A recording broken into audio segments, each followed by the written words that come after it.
Personal loans, credit cards మొత్తం వాడేసి ఆ డబ్బులను కట్టలేని పరిస్థితుల్లో రికవరీ ఏజెంట్స్ ఇంటికి రావడం మొదలు పెడతారు. ఏం చేయాలో అర్థం కాని పరిస్థితి. డబ్బులైతే కట్టాలని ఉంది, కానీ ప్రెజెంట్లీ టైం కావాలి. కానీ రికవరీ ఏజెంట్స్ హడావిడి మామూలుగా లేదు.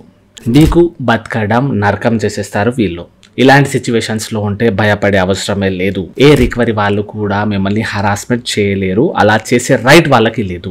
లోన్ వాళ్ళు లోన్ పైసలు కావాలంటే కోర్టును ఆశ్రయించి తీసుకోవాలి, హరాస్మెంట్ చేసి కాదు. లోన్ తీసుకున్న వాళ్ళు ఏమీ చేయలేని పరిస్థితుల్లో ఆత్మహత్యలే దిక్కైపోతున్నాయి. చాలా మంది చేసుకుంటున్నారు కూడా. ఇలాంటి సిచ్యువేషన్స్ లో మీరు కోర్టును ఆశ్రయించి ఒక ఇంజెక్షన్ సూట్ ఫైల్ చేయవచ్చు. దీంతో మీకు 2-3 years దాకా టైం దొరుకుతుంది. అంతేకాని తొందరపాటులో తప్పుడు నిర్ణయాలు అస్సలు తీసుకోకండి. ఎవరైనా రికవరీ ఏజెంట్స్ లేదా బ్యాంక్ వాళ్ళు మిమ్మల్ని మాటల ద్వారా, చేష్టల ద్వారా, ఫోన్ ద్వారా, మధ్యవర్తుల ద్వారా లేదా ఏదైనా ఇతర తరహాలో హరాస్మెంట్ చేయడానికి అస్సలు ఉండదు. ఒకవేళ ఎవరైనా కోర్టు ఆర్డర్ ను ధిక్కరిస్తే, పాటించకపోతే, ఇంకా రెచ్చిపోతే అప్పుడు వాళ్ళపై Section 2 of contempt of court తో శిక్షలు. అందరికి దీనిపై ఖచ్చితంగా అవగాహన ఉండాలి. ప్రతి ఒక్కరికి షేర్ చేయండి.